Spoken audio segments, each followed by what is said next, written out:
Good evening. Welcome to Jefferson Community College's Fall 2018 Commencement.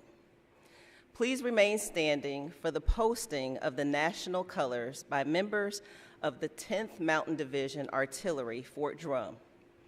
Sergeant Murray, Sergeant Blom, Sergeant Frazier, Private First Class Brinkman, and Specialist Mayfield.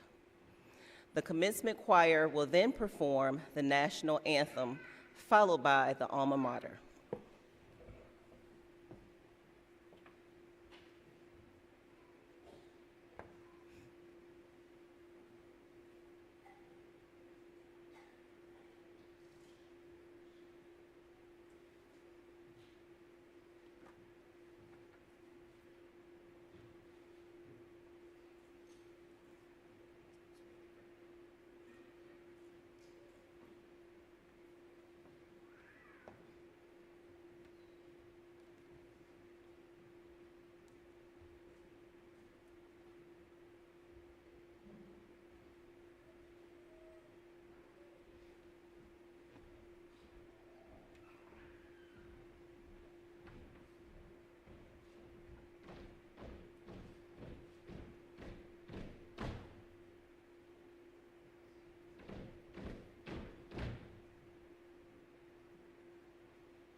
I now declare the Fall 2018 Commencement open.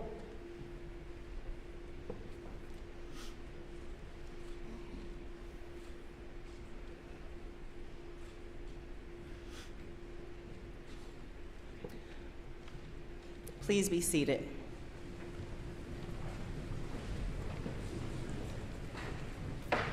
I want to thank the members of the Commencement Choir for sharing their talent and enthusiasm with us this evening.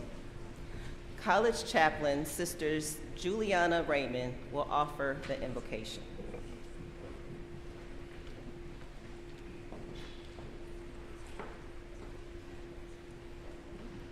Good evening.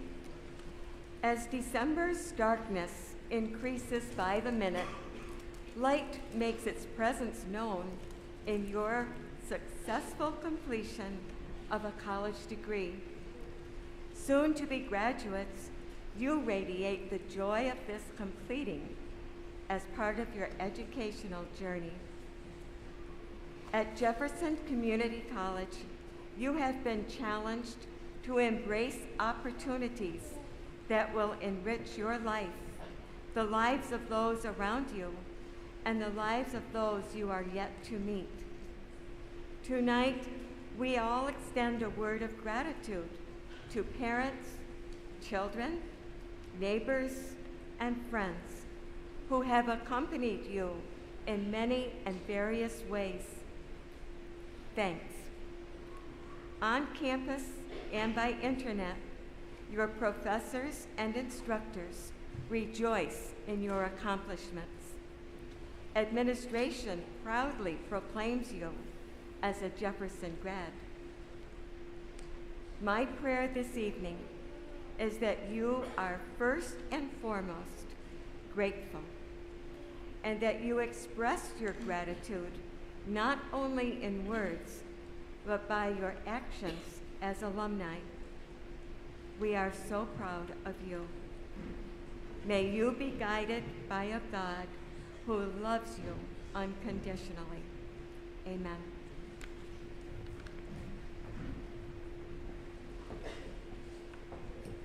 Thank you, Sister Juliana. Welcome again to the 2018 Fall Commencement of Jefferson Community College. This is the 5th year we have held a ceremony specifically to recognize the many students who complete their degree program in the fall semester.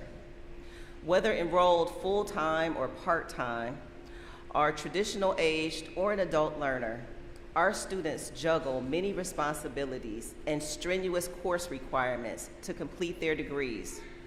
I am very pleased to see so many of you here this evening, joined by your family and friends from near and far for celebration of your success.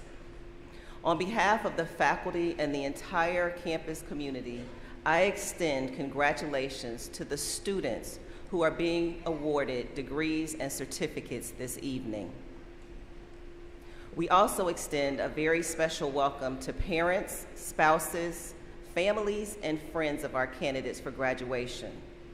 Whether you are here with us or watching by closed circuit video in the college amphitheater. Our ceremony is also being video streamed live across the internet for the benefit of those family and friends who cannot be with us today.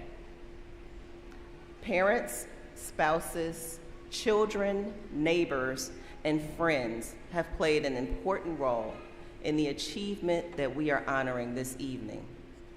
They have encouraged and supported you along the way. They have likely been your cheerleaders, your sounding boards, and your counsel through both good times and difficult times. In appreciation for all of those who have helped you to achieve your educational goals, let's give a round of applause.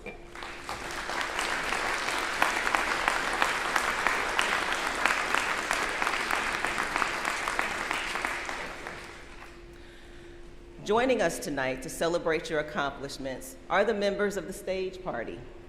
I would ask that each of them stand to be recognized when I introduce them. Members of the college's dedicated and talented Board of Trustees, Nathan Hunter, Chairman of the Board, Judith Gentner, Vice Chair of the Board. Michael Lennox, Student Trustee and one of your speakers this evening.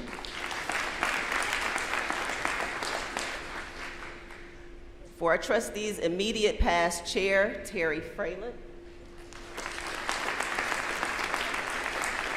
Stephen Haas. Michael Crowley.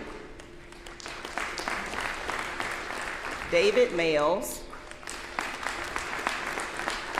And Pamela Bior-Murtha. Also on the platform this evening is Scott Gray, Chair of the Jefferson County Board of Legislators. Jefferson County is the local sponsor for this college. We also have Thomas Finch, Vice President for Academic Affairs. Daniel Dupe, Vice President for Administration and Finance. Dr. Kristen Esterberg, College President. And Dr. Betty Bergeron, Provost and Vice President for Academic Affairs from the State University of New York, Potsdam. Dr. Meg Benke, Provost from the State University of New York, Empire State College. Sister Juliana Raymond, Jefferson Community College Chaplain. And rounding out the stage party is our keynote speaker, General Walter Pyatt, Commanding General of the 10th Mountain Division in Fort Drum.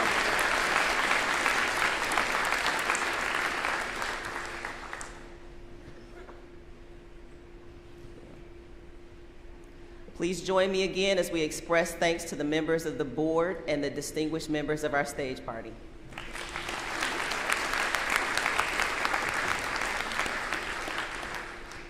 We are pleased to have several special guests with us this evening. I would ask that they stand to be recognized.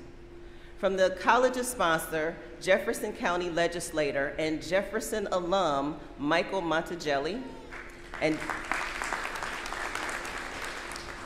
Deputy County Administrator, Sarah Baldwin. From Fort Drum, Joseph Agresti, Educational Services Officer. From the Board of Directors of the Jefferson Community College Foundation, President Peter Walton.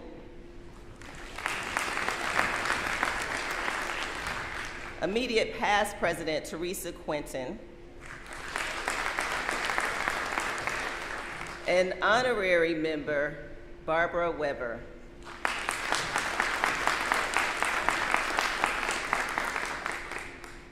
From the college's Alumni Advisory Council, please welcome Edie Rogie, class of 2007. And Philip James, class of 2014. Thank you to all of our honored guests for joining us this evening to celebrate our graduates. Jefferson Community College now has more than 22,000 alumni who live and work in communities all across America, as well as locations abroad.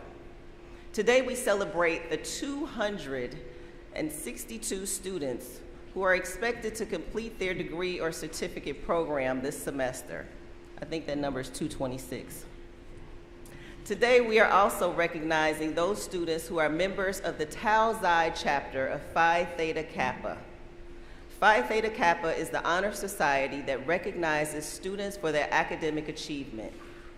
These students have distinguished themselves through achieving a grade point average between 3.5 and 4.0. Their scholarly excellence is symbolized by the gold honor stole they wear with their cap and gown. We have 26 Phi Theta Kappans graduating this fall. Would all of the Phi Theta Kappa members of the graduating class please stand to be recognized?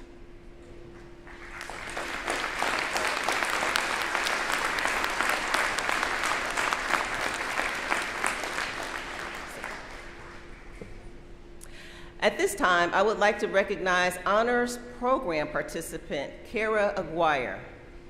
Honors Program students demonstrate commitment to academic excellence through the pursuit of enhanced study in honors courses and in-class honors projects.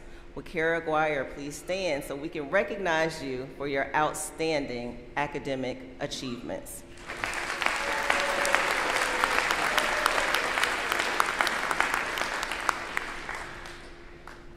As many of you know, in addition to the exceptional relationship this college enjoys with area schools and the community we serve, Jefferson Community College has a very special relationship with Fort Drum and the 10th Mountain Division. Fort Drum soldiers and family members are an integral part of this college community. Among those meeting requirements this fall are 10 active duty and 36 veteran soldiers. Those graduates are wearing a red, white, and blue cord to signify their military service. For your contributions to this nation and to the quality of life of this college, we thank you.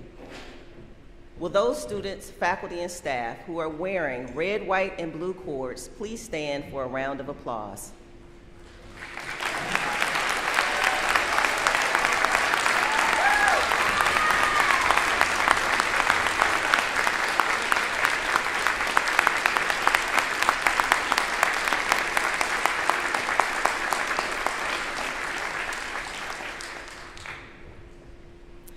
At this time, Vice President Thomas Finch will introduce our student speaker.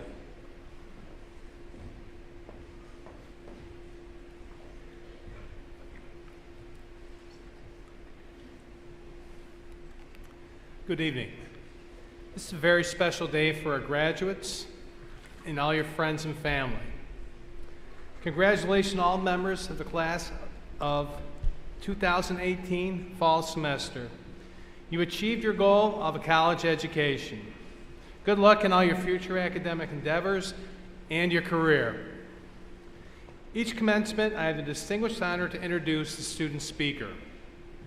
I have the opportunity to sit in a work group for the college's strategic plan with your speaker, as well as listen to him each month as your representative to the Board of Trustees. He's a focused individual and a continual President's List student.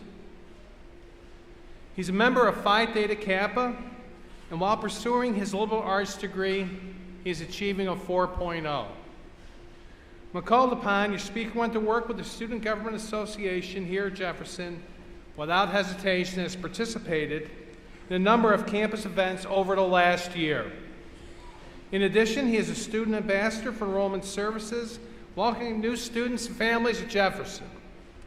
Please join me in a round of applause for your student speaker this evening, Mr. Michael Lennox.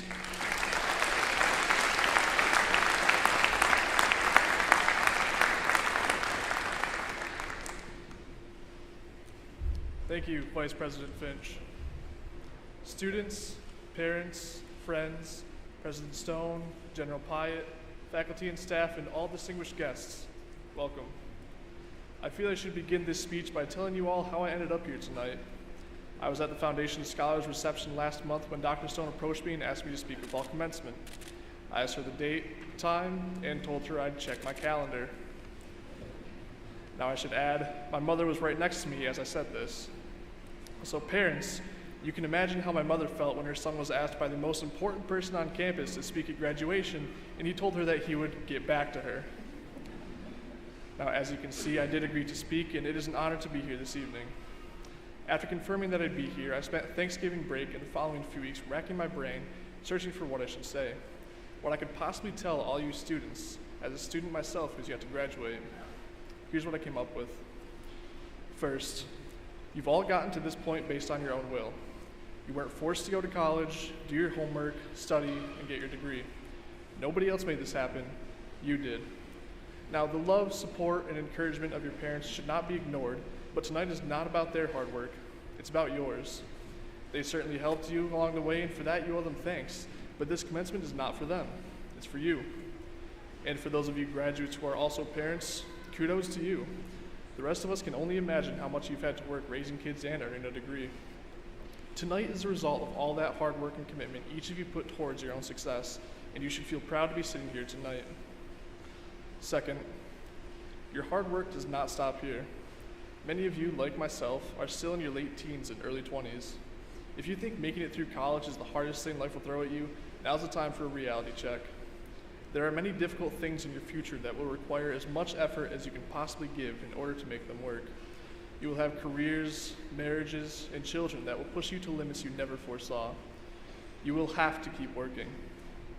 And much like tonight, when you get to look back on the past couple of years and see every late night study session, every tear shed after that failed chemistry exam, and every triumphant A that you received, you'll be proud to say that you've made it. So never stop working at it. Your college experience has taught you all that failure comes when you stop working. When you no longer put forth as much effort as you did in the beginning of the semester, that's when the grades start to slip. Don't let your grades slip throughout life. Work hard on yourself, your family, your relationships, and someday you'll look back upon a successful life and feel the same self-fulfillment that you feel right now. Third, success is not happiness. Happiness is success. Your achievements will not be the happiest moments of your life. Landing that dream job, getting that promotion, or getting that higher degree are not what will make you truly happy in life. Don't expect those successes to generate a fulfilling life, or you'll be let down. It is the little moments that truly matter. Holding your newborn baby in the hospital, watching that child grow up and find its own successes, helping out those who are close to you, or those you've never met. I believe that each and every one of you will someday want to look back on your life and see that it's been both meaningful and worthwhile, and left a positive impact on others. This will bring you true happiness and true joy. I would say that a more fulfilling life is a greater success than one just filled with achievement. As I said before, work on those things that are more important. Do not waste your life being so focused on success that you lose sight of the important things which are often right in front of you. Take care to never abandon those who love and care about you in exchange for the temptations of success and achievement.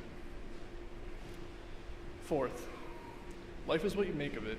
Make it good. As we've all come to know, life is not all sunshine and daisies. Sometimes it might be, but there will be struggles and difficulties that you'll have to face. What matters most is how you face those hard times. You can take nearly any bad situation and find a positive view of it. Likewise, you can take nearly any good situation and find something negative about it. Always search for the good. If you're always looking at the negative, you'll find yourself miserable and probably thinking that your life isn't that great. But if you take the positive outlook and search for all the good in everyday life, you'll find yourself a much happier person. When you fail a class, look at it as a way to know you won't be majoring in that subject. When you lose a job, look at it as an opportunity to explore different career options. And when you lose a loved one, look back on all the wonderful time spent with them. Now, to be clear, I'm not telling you to just be happy or be positive or smile more. Because, of course, when you fail that class, you're going to be upset. When you lose a job, there will be financial difficulties. And when you lose that person who you love dearly, you will grieve. The underlying point is what I first said. Life is what you make of it. Small, insignificant frustrations or inconveniences do not need to ruin your day. You all have a free will and the ability to choose how you'll live your lives. Choose to make the best out of every situation, and you'll find an abundance of joy. So, soon-to-be graduates, it's nearly time for you all to come walk across this stage and be recognized for the work you've done. It's time to enter into the next stretch of whatever this journey called life holds for you. You're finished here, and I look forward to being in your position soon. As I said before, you should all be proud. It hasn't been easy to make it this far. You've done well, and I hope you continue to do so long after you leave JCC. I'll end with a quote from Mark Twain. 20 years from now, you will be more disappointed by the things that you didn't do than by the ones that you did. So throw off the bow lines, sail away from safe harbor, catch the winds in your sails, explore, dream, discover. Congratulations to the class of Fall 2018.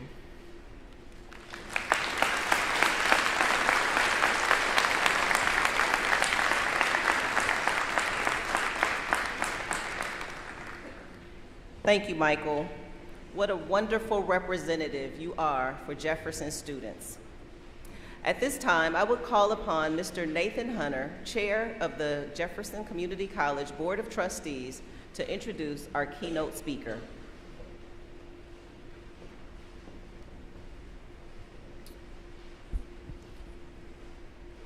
It is indeed a privilege to introduce our speaker this evening, General Walter Pyatt, Commanding General of the 10th Mountain Division in Fort Drum. General Pyatt's distinguished career in the armed services spans nearly 4 decades and began when he enlisted in the Army after graduation from high school in Pennsylvania. Military assignments have taken him around the world to Korea, Panama, Hawaii, Alaska, and Germany. He has completed operational deployments to Sudan, Bosnia, Kosovo, Afghanistan, and Iraq. Most recently, General Pyatt and the division headquarters were deployed to Iraq for operational Inherent Resolve, returning just a few short months ago. We are fortunate here in the North Country because General Pyatt's career has brought him back to Fort Drum numerous times. First in 1999 and again in 2012 as the Deputy Commanding General of Support. After serving at the Pentagon, first as Director of Army Operations Readiness and Mobilization, and then as Director of Operations Army Rapid Capabilities Office, General Pyatt returned once again, this time as Commander of the 10th Mountain Division in Fort Drum in 2017. He has become a familiar face here in the North Country, speaking regularly at community events about the important mission of Fort Drum, its role here at home, and of our nation's efforts to win the peace in Iraq. General Pyatt holds a bachelor's degree in biology and 2 master's degrees, all from Lock Haven University in Pennsylvania. Additionally, he was awarded an honorary doctorate degree in public service from his alma mater. Without further ado, please join me in welcoming our guest speaker, General Walter Pyatt.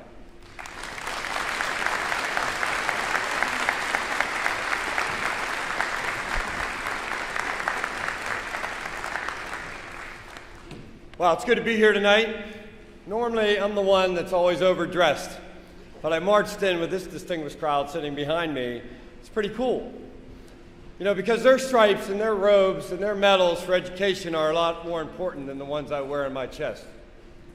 As a soldier, I get often asked to deploy around the world to help protect our freedom. But it's those who educate that can really secure our future and win the peace by opening up minds.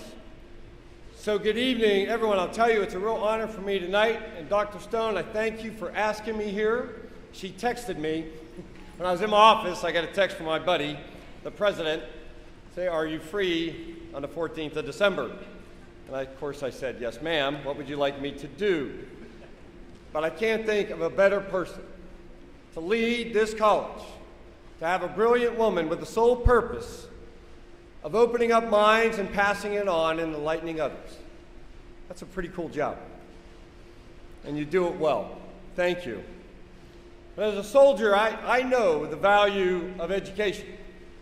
And I'm thrilled that so many of you have taken advantage of this opportunity. Because the places I've been, it's not provided everywhere. So I'm proud that you seized this opportunity. I know it's been difficult. As a soldier, I also know that training, and there are many soldiers out there, many veterans there tonight, and I know you know this, that training prepares us for the expected in life, while education prepares us for the unexpected. And it is always the unexpected that defines us. I faced many unexpected situations during military deployments. In 2004, when deployed to Afghanistan, our unit was preparing for the upcoming elections, the first ever free elections in the history of Afghanistan. My job was to ensure each district had a security plan to safeguard the first elections, and one district in particular was very, very dangerous. It was along the border with Pakistan. I was authorized money to allow the tribes in the area to pay for additional security. My good friend, the governor of Paktika province, Governor Gulab Mangal, asked me to travel there to see firsthand the security plan. Upon arrival, we were greeted with celebration from all the tribal leaders. They were proud to show their governor the security plans for their election. Their attitude made me feel relieved and confident that this dangerous place is now working in a positive direction. I felt proud as they were now embracing the security challenges I tried so hard to convince them to address. The tribal leaders asked the governor and me to come see their polling site and how they plan to secure it. As we walked to the site, many of the villagers joined in. My confidence was high to see so many people peacefully joining together to secure their tribal region and embrace democracy. As we approached the polling site, the tribal leader pointed to the building and stated, here is our security plan. I looked at the site, and there stood only a single security guard. I thought I was losing something in the translation, but soon it was clear that the tribes all agreed to give the money to one man, a respected older tribal member. I thought, well, this must be a respected warrior of the tribes and someone who comes with many warriors. But as we got closer, I could see that this was a very old man, and he really was the only security person for the site. I thought as a military commander that I should inspect the guard more closely. As I did, it was also very apparent that this older gentleman was completely blind. All my military training did not prepare me for this moment. My military training taught me to secure critical sites with overwhelming force, consisting of highly trained soldiers, so to secure the most dangerous place in my area of operations at the time, with only one man who was blind, was simply not taught in any military class or training I attended. But my education taught me that I simply don't know everything, and that I should always welcome a differing perspective. The governor could see my confusion and my career washing away before my very eyes, but he whispered to me, "This will work. The people have decided," he told me, "and a tribal agreement in Afghanistan could not be broken." I reported, reluctantly, to my higher headquarters that the area was secure. Of course, I had left off the details that the most dangerous place in Paktika province was being guarded by an old blind man. But it worked. The elections were a huge success. 98% of the people in Paktika province voted. Where months earlier, the United Nations said Afghanistan will have elections, but they will not be held in Paktika because it is simply too dangerous. And of that 98%, 48% were females. And there were no incidents of violence in the district guarded by the blind warrior. In another village in Afghanistan, I'm also reminded how education prepares us for more unexpected events. We were in a village also near the Pakistan border, well north of the previous place where my blind security guard saved the day. This village was normally peaceful, but they were also very, very poor. They had asked us for medical assistance, and on this day we brought doctors and nurses to their village, to include female doctors and nurses, so that they could treat the females in their village. The day was a huge success, and we felt proud and happy that we made a difference in this village, as well as making friends in this very troubled region. When we departed the village, The children lined the road waving to us with their hands extended, asking the soldiers for some small gift, perhaps a pencil or a treat. This was a very common sight for us, and soldiers would often throw a pen, a pencil, or some treats to the Afghan children.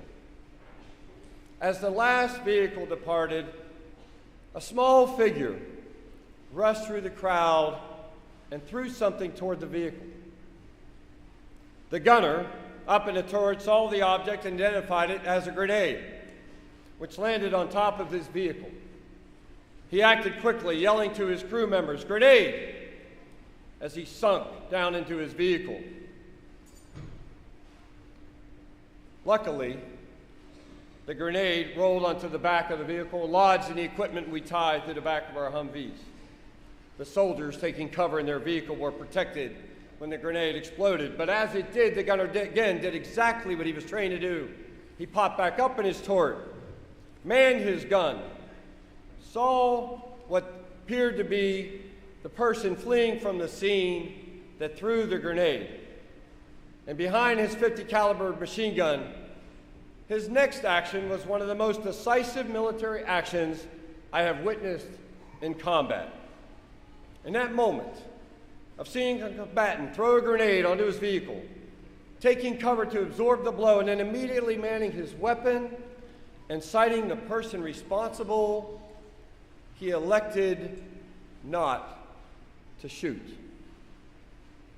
The fleeing enemy appeared to be a small child, and many children standing around would have certainly been hit if he fired his powerful machine gun. By not acting, this soldier acted, not relying on his training, but rather his values. His inaction maintained the initiative through restraint. We halted the convoy, returned to the village, and as I approached the elders of the village, I could see the fear in their eyes. They assumed we would raid the village and arrest all the males. We elected not to. I told them instead that this attack disrespected our forces. We came here to help the village, and you accepted our help and then attacked us as we departed. I could sense that I shamed them. I told them that we would not leave until they brought those responsible for the attack. We stayed, sleeping in the snow for several days, but the villagers would not tell us who was responsible. And my other duties required me to return to my base. I did not want to leave, but my staff and my command kept telling me, "Sir, you have to get back to your base." I knew if we pressured the village and remained calm, we could find the person responsible, but we had to go. So I gathered the elders and I told them that I expected them to find the people responsible and bring them to my camp. I promised them that I would listen before taking any action. I gave them 2 weeks. And as we left, I knew that the villagers would never come to the camp with a person responsible, but I knew that way I could return with a bit more leverage to try to find the reason for this attack. But to my great surprise, 2 weeks later, a delegation of village elders arrived at our base camp. They stated they were here to meet the commander. We brought the delegation into our meeting room. They stated that they found the person responsible and presented a small boy who appeared to be only 10 years old. Then they asked me not to arrest the boy, but instead arrest his father, who was standing by the young boy. The father was frightened and sad. I could see that his offer was sincere and must have been agreed upon by all the elders. But seeing the father standing by his son made me think of my father, who had recently passed prior to this deployment. I could see this man was prepared to take responsibility for his son's actions in order to save face for his tribe. My training prepared me for combat, but my education prepared me to feel empathy for this father and his son. My training told me to arrest both and interrogate to find the roots of the enemy inside this village. My education allowed me to explore my heart for different options. I asked the boy if he would like to meet the soldier he threw the grenade. The elders had no idea what I was doing. I knew they were afraid, but we instead showed them the vehicle and the soldier he could have killed that day. The soldiers were confused as well, but we embraced the boy and showed him our human side, and that we were not the infidel, but rather people who cared about them and wanted to protect them. This act led to another meeting where the villagers told us what really happened, how the young boy was threatened by the enemy who told him to conduct the attack, or him and his entire family would be killed. We returned to this village and helped them break from the insurgents' grip and find strength to secure them from this outside threat.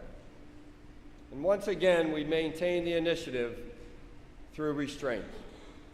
By not shooting, we hit the target squarely in the bullseye. In military training, initiative is gained and retained through action. But in real war, inaction was also a way to regain the initiative. My training prepared me to secure polling sites with numerous security guards, well-armed and well-trained. My training prepared me to kill or capture the enemy using my military strength. My education allowed me to see that there are numerous solutions to problems and that I need to keep an open mind. My education allowed this soldier to learn that compassion can be more powerful than bullets. My undergraduate degree was in biology and chemistry. I learned much about science, but I learned much more, and so have you. I don't know what challenges you will face in your life, but you will. And your training will prepare you for the expected, but it's your education here at JCC, from the books, the professors, your peers, your family, that have prepared you for the unexpected. Know that education is not a degree. It's not a grade point average. Education is the key to opening your mind and using your mind to do good for all of humankind. Thank you for taking this journey. This is not the end, but rather the beginning, and I look forward to the great things you will accomplish on your climb to glory. The world is about to benefit from your deeds. There is no challenge too great for an educated mind. Thank you very much.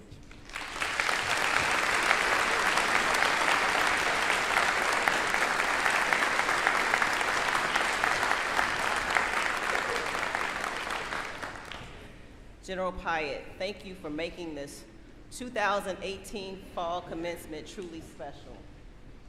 We sincerely appreciate your commitment to education, to the North Country, and to our country. It is an honor to have you with us this evening. We thank you and all those you lead for your service.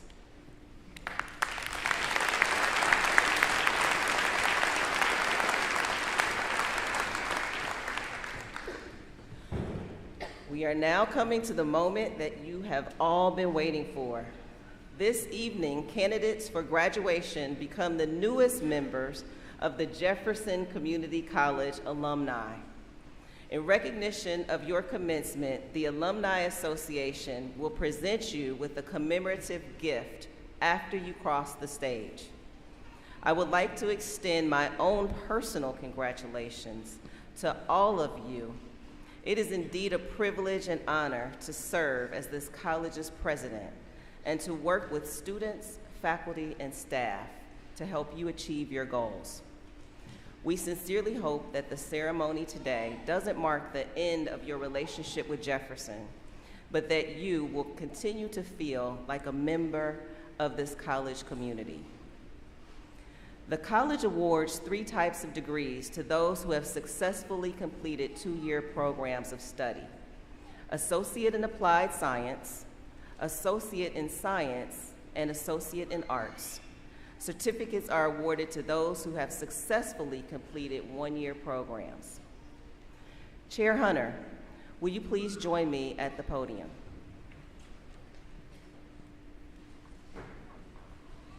Will the candidates for certificates and degrees please rise?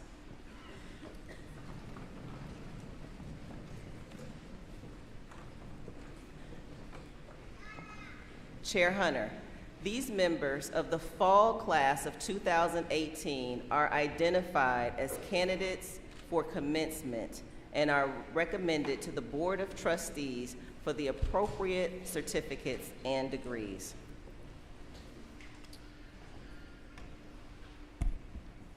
On behalf of the Board of Trustees, it gives me great pleasure to award you certificates and degrees of Associates in Applied Science, Associates in Arts, and Associates in Science, with all the rights and privileges as pertaining thereto.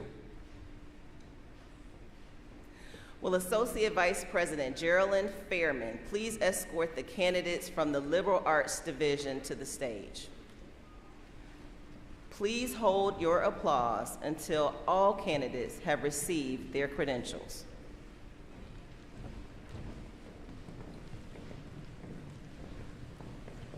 I am pleased to present the following candidates for certificates and degrees in chemical dependency, childhood education, criminal justice, early childhood, fire protection technology, human services, humanities and social sciences, individual studies, physical education, and teaching assistant.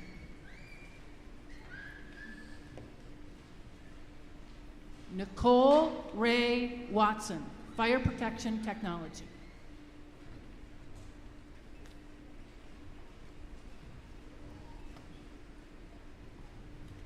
Lainey Elizabeth McCauley, chemical dependency.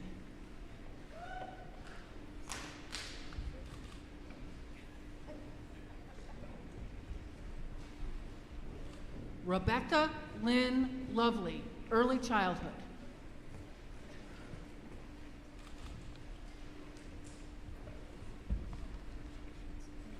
Jessica Ann Harris, individual studies.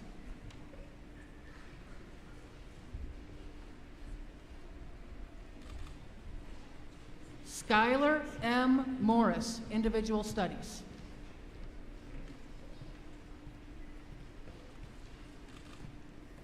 Aslyn Nicole Torres, individual studies.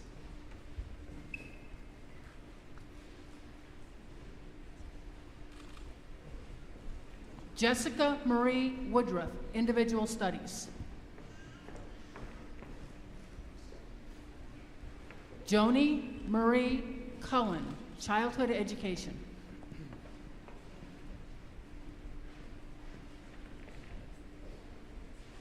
Savannah Wilson, individual studies.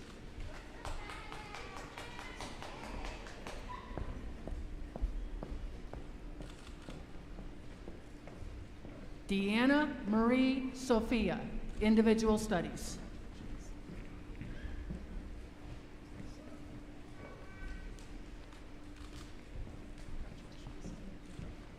Billy Deanne Janice, individual studies.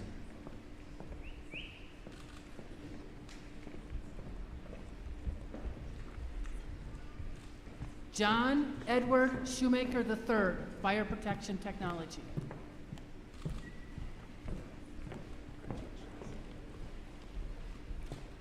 Vanessa Elizabeth Balance, chemical dependency.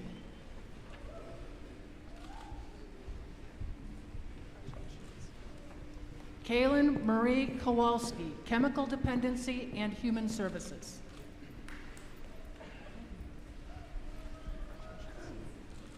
Austin Joseph Falk, Fire Protection Technology.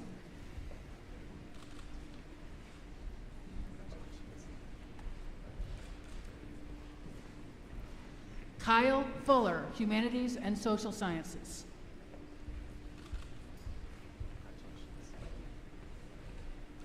Kelsey Lynn Tibbles, Childhood Education.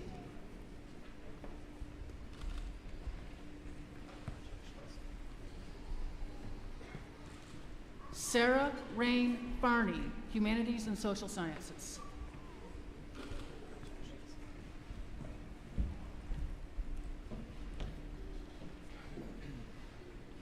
Kerrigan Brooke Head, Humanities and Social Sciences.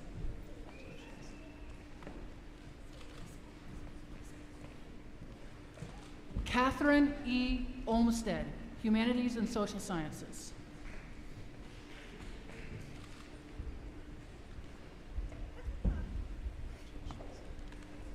John Arthur Boone White, Humanities and Social Sciences.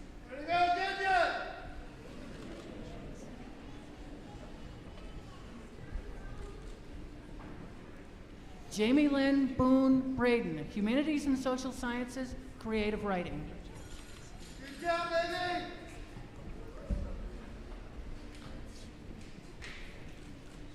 Peter Arnold Hager II, Humanities and Social Sciences, Creative Writing.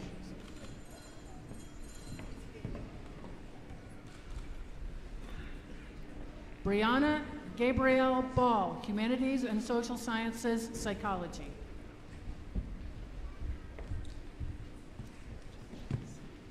Nicholas Curtis Rich, Humanities and Social Sciences, Literature.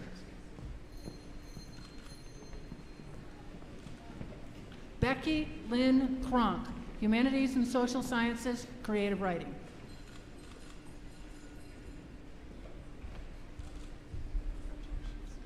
Amanda Michelle Zerfy, Humanities and Social Sciences.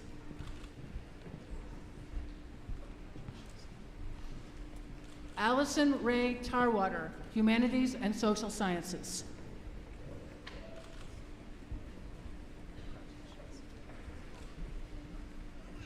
Brianna Griffith, Humanities and Social Sciences.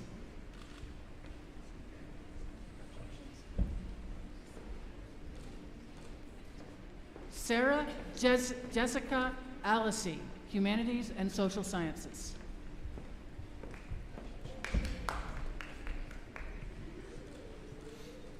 Bundina Victoria Lamont, Childhood Education.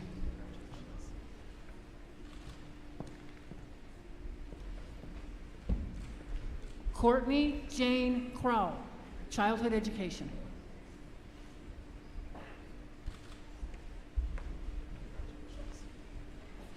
Melinda Kampnich, Humanities and Social Sciences, Psychology.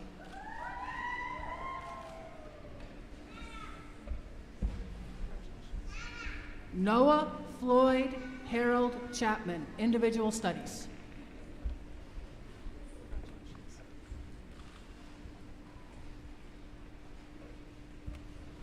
Emily Ann Laswell, Criminal Justice.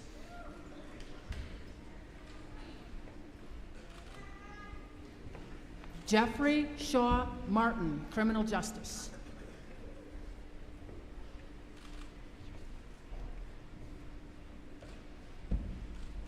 Kirsten Marie Reeves, Criminal Justice.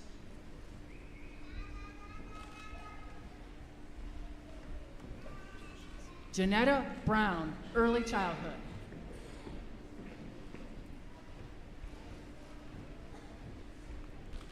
Nicole Catherine Gilbert, Early Childhood.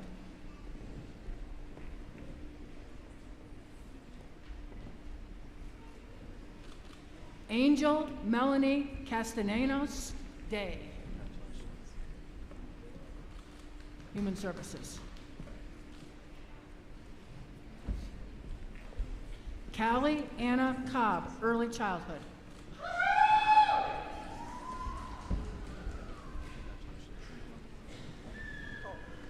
Ashley Ann Witherill, Humanities and Social Sciences and Criminal Justice.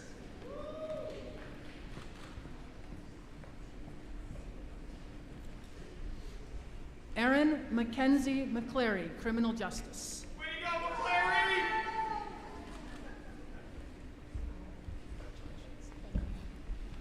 Genesis Lugo Ramirez, Criminal Justice.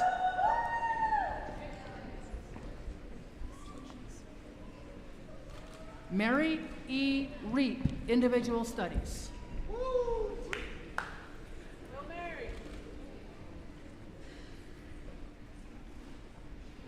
Caroline Marie Nelson, Humanities and Social Sciences, Psychology.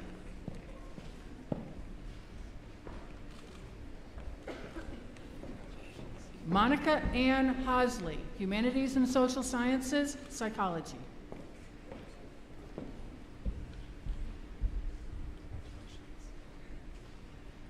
Haley Marie Kimball Denny, Human Services.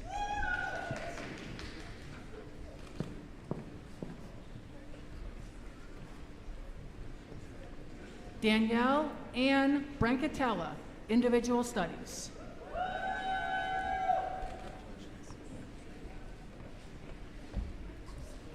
Linda S. Burns, Individual Studies.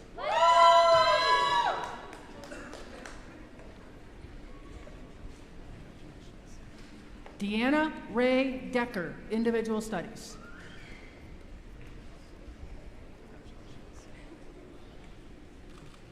Michael John Hanley Jr., Individual Studies.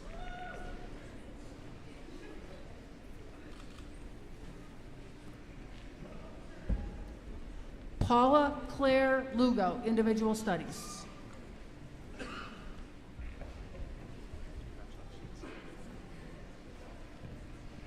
Betsy L. Rivers, Individual Studies.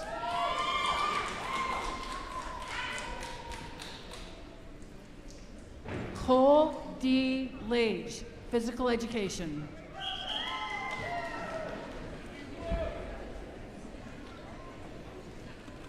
Taylor Marie Wells, Individual Studies.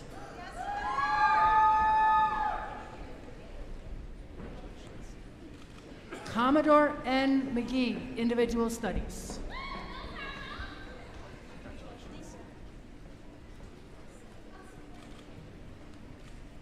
Tyler J. Luffman, Individual Studies, Criminal Justice.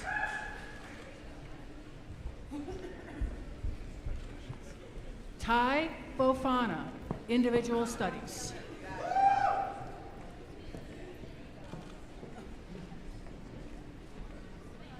Jennifer Lynn Cornier, Individual Studies.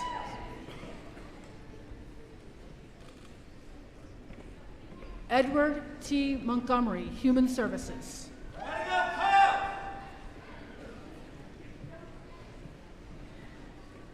Tracy Elizabeth Layton, Human Services. Good job, Tracy.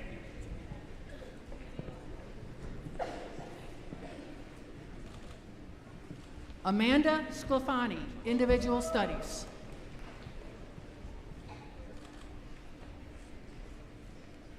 Christopher Robin Sanders, Physical Education.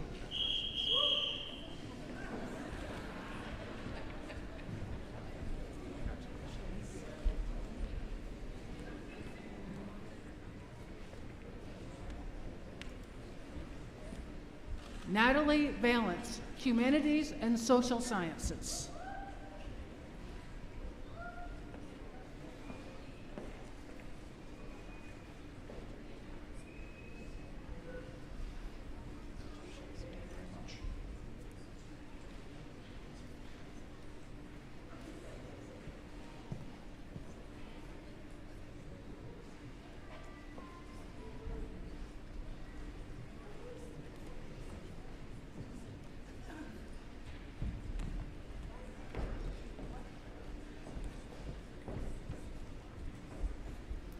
Congratulations to those receiving certificates and degrees from the Liberal Arts Division.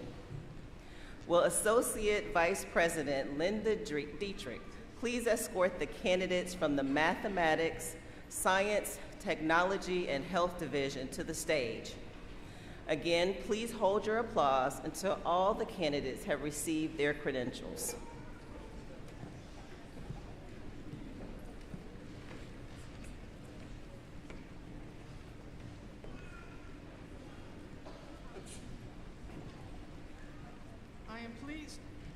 I am pleased to present the following candidates for certificates and degrees in agribusiness, computer information technology, computer science, engineering science, energy technology, hospitality and tourism, mathematics, mathematics and science, nursing, paramedic, and winery management and marketing.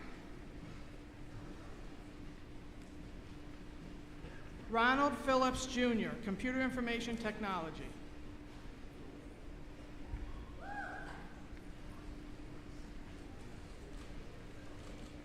Alexandria Bellinger, hospitality and tourism, hotel and restaurant management.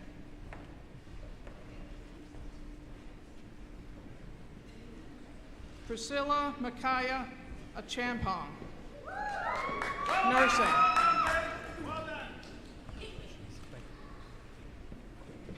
Giselle Brooks, nursing.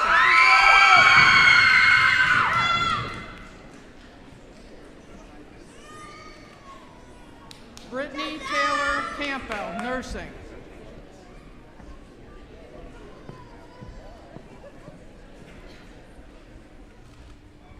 Katie Kaiser, nursing.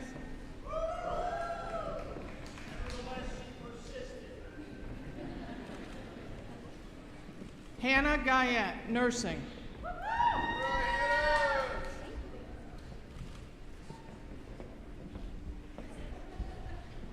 Dylan Jock, individual studies and math and science with a science concentration.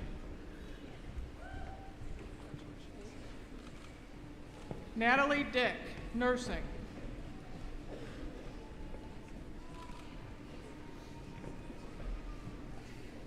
Georgiana Baker, nursing.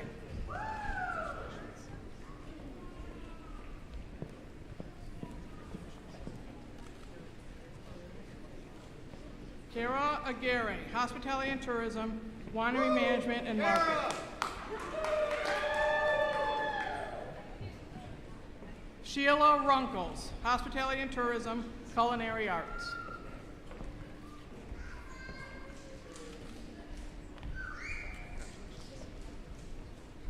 Emily Ennis, agribusiness.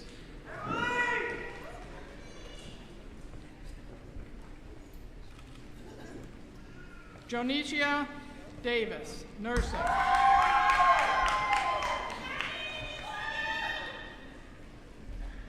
Melody Gilbert, nursing.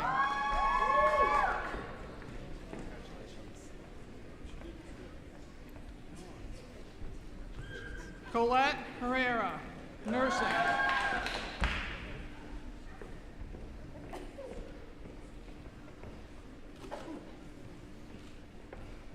Eric Klain, nursing.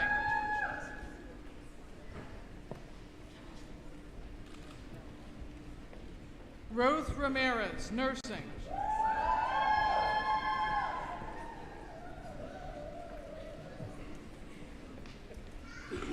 Miranda Santos, nursing.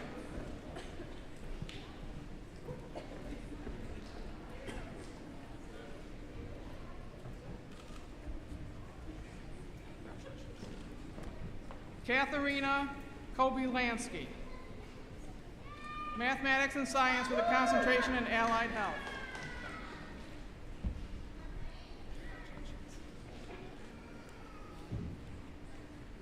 Isabella Raggi, mathematics and science with an allied health concentration.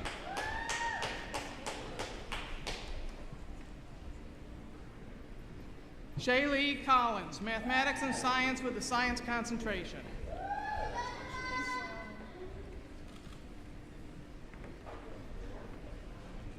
Eric Stevens, mathematics and science, allied health.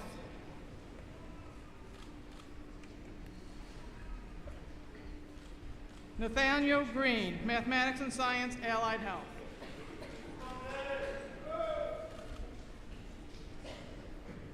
Rebecca Monica, mathematics.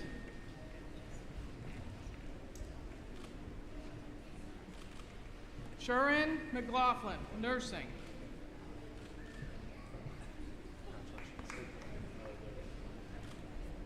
Ashley Ashley Matisse, nursing.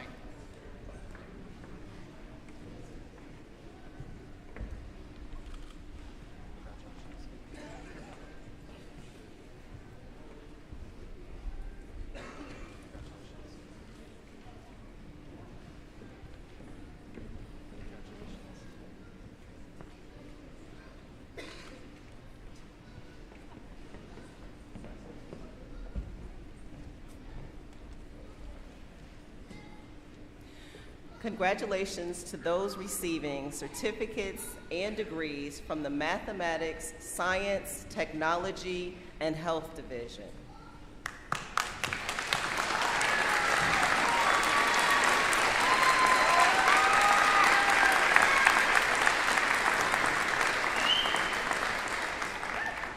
Will Associate Vice President Terrence Harris please escort the candidates from the Workforce Development and Business Division to the stage?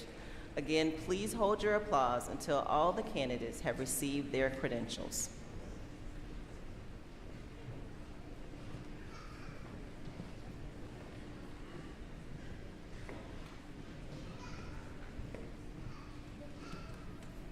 I am pleased to present the following candidates for certificates and degrees in accounting, business administration, office studies, office technologies, paralegal, and sports management.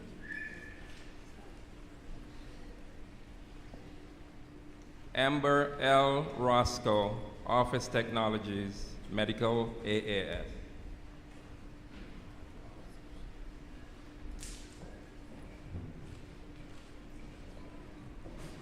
Amy Linda Turner, Office Technologies, Medical AAS.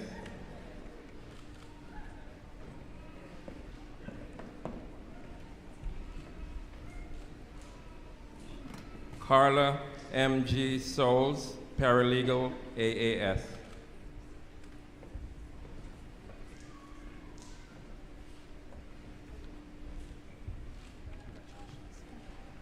Naya Marie Williams, Paralegal, AAS.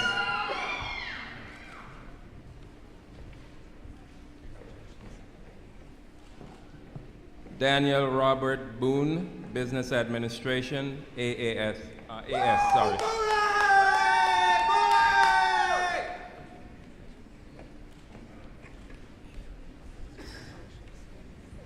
Lee Walter Frostad, Business Administration, AS.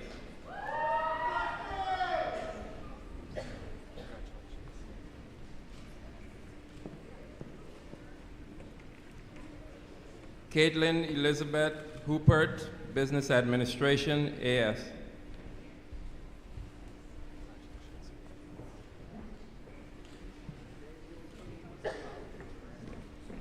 Tiffany Lynn Ludson, Business Administration, AS. Thank you very much.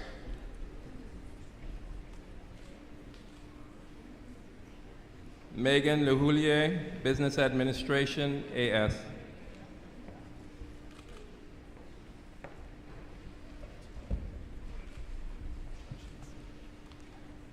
Roman E. Hall, Business Administration, AS.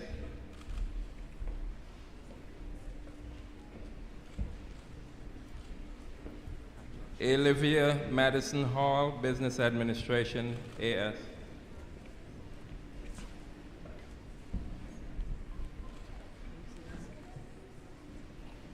Caitlin Sky Sanders, Accounting, AS.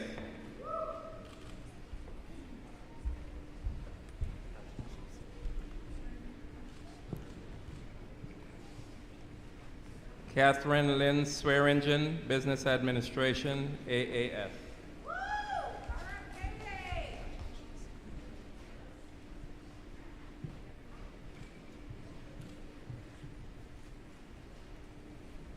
Jasline Amber Ramirez, Business Administration, AAS.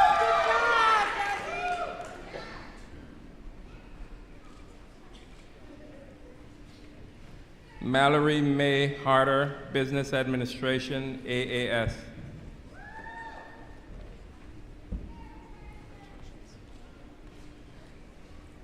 Brenda L. Bacchus, Business Administration, AAS.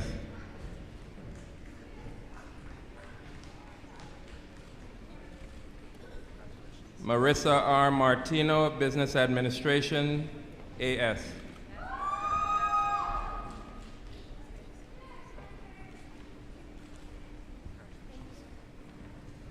Shanice Jasmine Wallace, Business Administration, AS.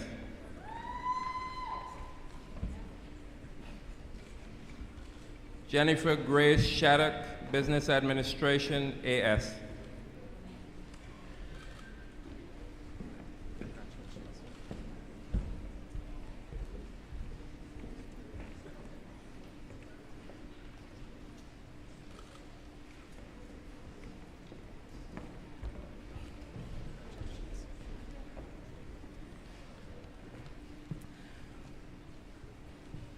Congratulations to those receiving certificates and degrees from the Workforce Development and Business Division.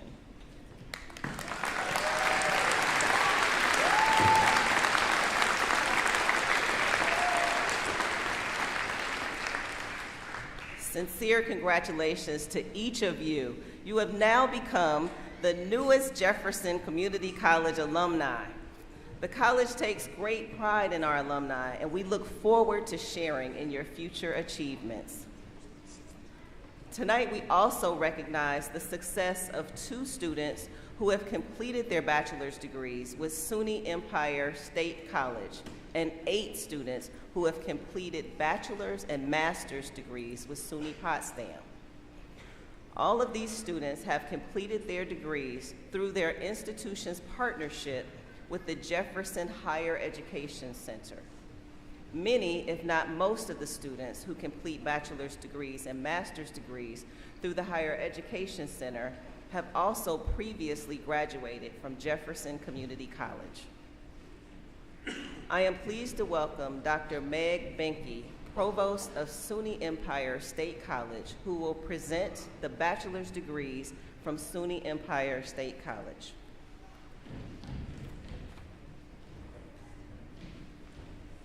Thank you. I would like to thank President Stone and her administration for hosting this evening's commencement, and the Empire State College's faculty and staff here in Watertown for their dedication to our mission and to our students. As many of you may know, SUNY Empire State College has a distinctive statewide SUNY colleges that focuses on non-traditional teaching and learning and individualized degree program. We are honored to partner with Jefferson Community College and to be part of Jefferson's Higher Education Center that provides opportunities for students to achieve advanced degrees without having to travel. I personally want to congratulate our students for their hard work that led to their intellectual growth and curiosity as lifelong learners.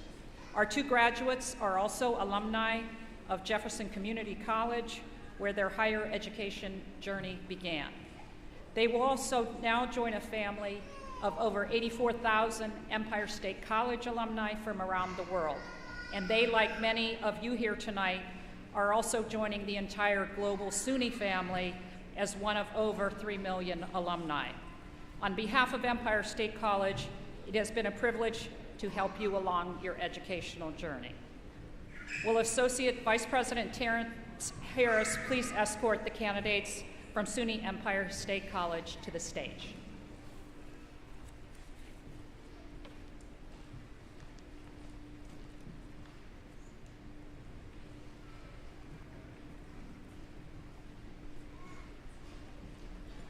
I am pleased to present the following candidates for the Bachelor of Arts in Science, Math and Technology, and Bachelor of Science in Community and Human Services from SUNY Empire State College.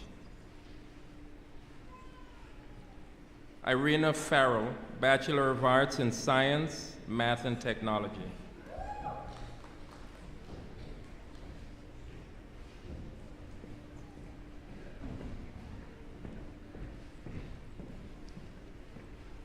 Wanda Lizette Collins, Bachelor of Science in Community and Human Services.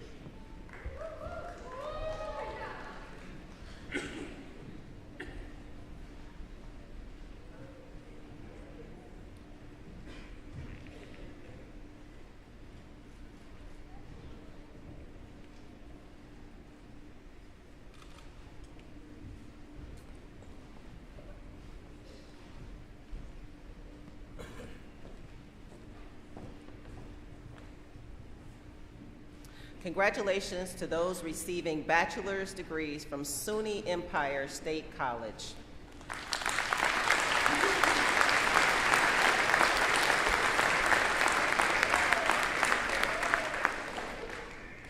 Next, I am pleased to welcome Dr. Kristen Esterberg, President of SUNY Potsdam, who will present the bachelor's and master's degrees from SUNY Potsdam.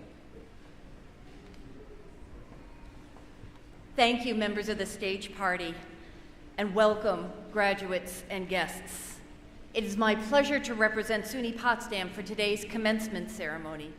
Most specifically, I am very grateful to be here today to formally recognize our outstanding candidates who will be completing their Master of Science for Teachers in Childhood Education, their Master of Science in Education for Curriculum and Instruction, as well as the Bachelor of Science in Business Administration. Each of these students has worked incredibly hard, made tremendous sacrifices, and demonstrated a level of professionalism and commitment that is worth recognition here today and is a testament to their character and their perseverance. While we celebrate the culmination of our students' academic journeys here today, it is also with anticipation to see the difference they will make to a child in the classroom, or as an advocate for education, or the leadership they will demonstrate within an organization. We are excited to see the impact they will make every day in their career and with every person with whom they interact. Congratulations to all of our SUNY Potsdam bachelor's and master's degree candidates. We are all so proud of what you have accomplished and wish you nothing but the best in the years to come. I now invite Laura Carbone, Associate Director of Enrollment and Operations for Potsdam and Watertown, who has worked closely with many of these students, to join me for the formal procession across the stage. Thank you, Laura.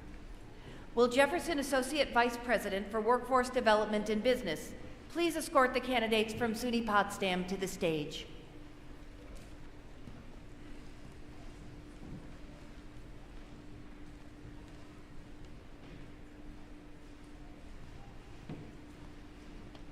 I am pleased to present the following candidates for the Bachelor of Science in Business Administration, Master of Science in Education, and Master of Science in Teaching from SUNY Potsdam. Elizabeth Hooley, Bachelor of Science in Business Administration.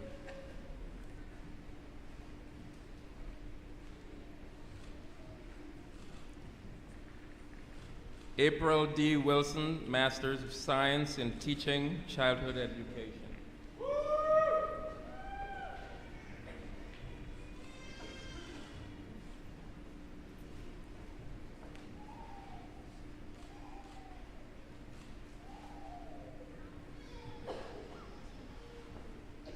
Katrina Lynn Fontaine, Masters of Science in Teaching, Childhood Education.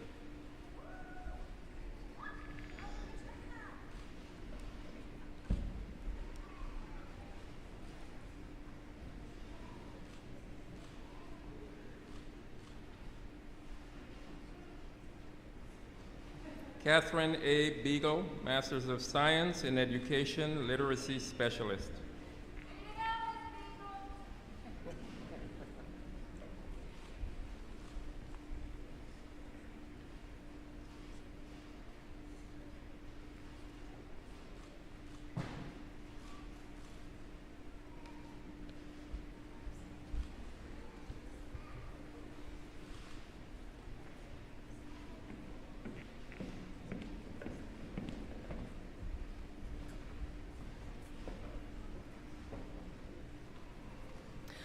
Congratulations to those receiving bachelor's and master's degrees from SUNY Potsdam.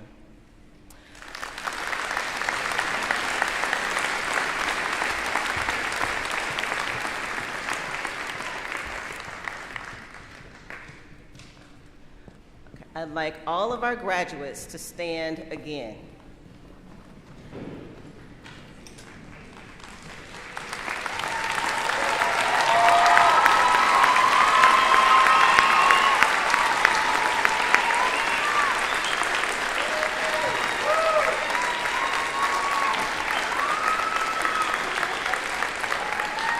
You may now move your tassels to the left side to signify receiving your degree. Congratulations to each and every one of you.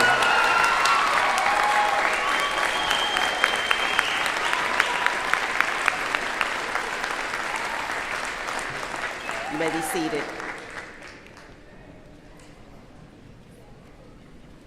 Quite appropriately, the major focus of this evening's celebration is on you, the graduates of the class of 2018. It takes a team effort, however, to create your educational experience.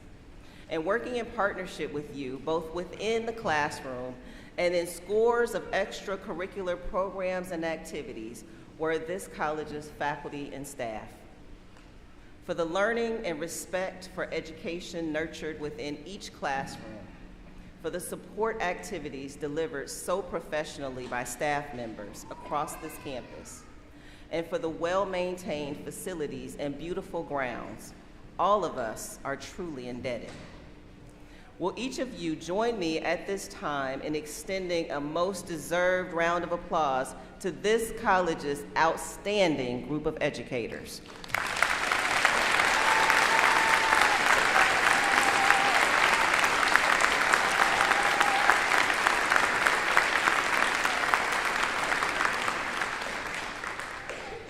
Immediately following the ceremony, a reception honoring the graduates will be held in the Jules Center Commons, located on the lower level of the Jules Center.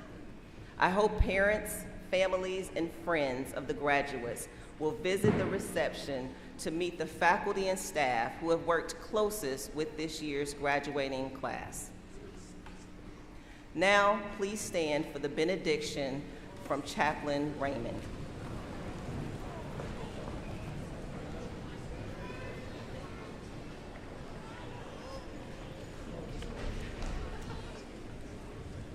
Graduates, education changes us.